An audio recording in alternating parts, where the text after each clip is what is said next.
Welcome back, everyone.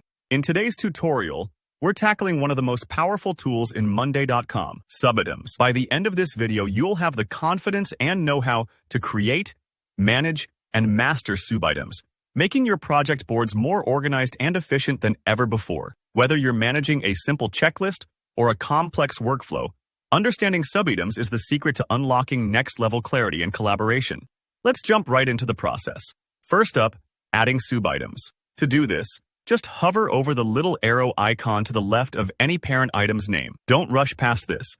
That arrow is your gateway to more detail.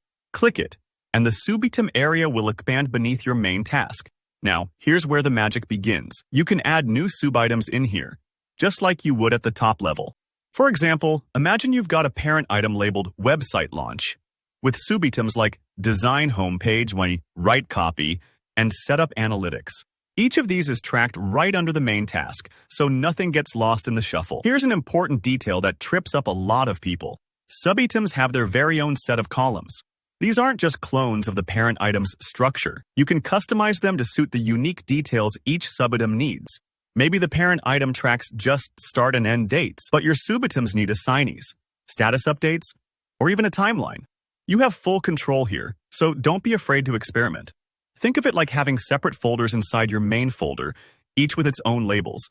Super useful when things get complex. If you're after consistency between your parent items and subitems, Monday.com makes that easy too.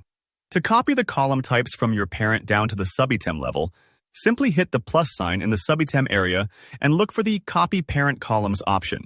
Just a couple of clicks, and your subitems instantly inherit the parent structure. This is especially handy if you've got a standardized workflow like a sales pipeline and want each subitem to track the same fields. It saves you time and avoids manual errors. Now, as you add more and more subitems, your board might start looking pretty packed. Here's where expanding and collapsing becomes your best friend. You can quickly expand or collapse all the subitems in a group from the three-dot menu next to the group name. Super helpful if you're presenting or need a bird's eye view, or if you want to focus on just one item. Use the arrow next to that item's name to expand or collapse its subitems. Don't worry if things get messy. A couple of clicks, and you're back to a tidy overview.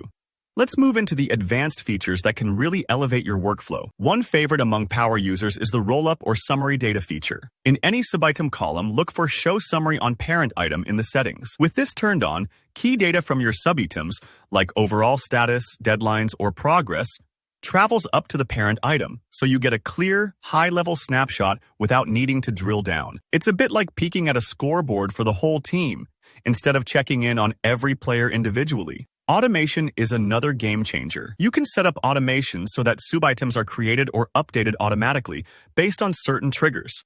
For instance, maybe every time a parent item's status flips to working on it, a new subitem pops up, like Send Follow-Up Email.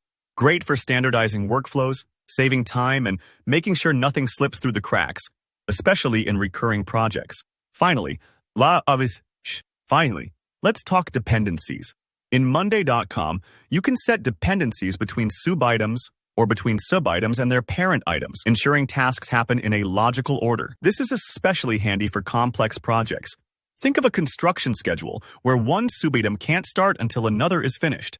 These relationships also show up in Gantt chart view, giving you a visual map of all moving pieces. And that's it, your crash course in mastering subitems in Monday.com. If you found this tutorial helpful, don't forget to give it a thumbs up, and let me know in the comments if you have any questions or want to see more tips. Hit subscribe for more tutorials and keep leveling up your workflow. Thanks for watching, and I'll see you in the next video.